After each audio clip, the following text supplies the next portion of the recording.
You know, nothing seems to be more comforting this time of year than a steaming bowl of soup.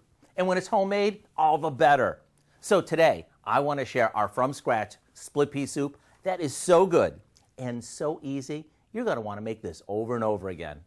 We start by sauteing a pound or so of stew meat in a bit of vegetable oil.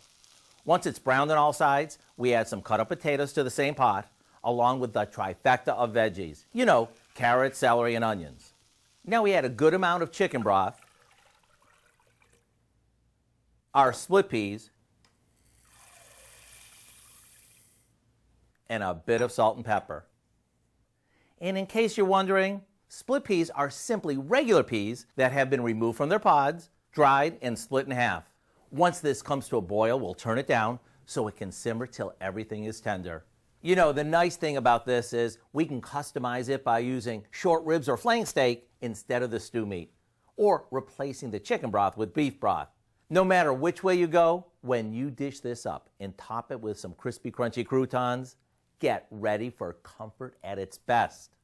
I do hope you'll go online and get the recipe for both our easy beefed up split pea soup and some of the best croutons you've ever had. It's so warm and satisfying, there's a pretty good chance it's going to become a year-round favorite. I'm Howard in the Mr. Food Test Kitchen, where today we found a comforting way for you to say, ooh, it's so good.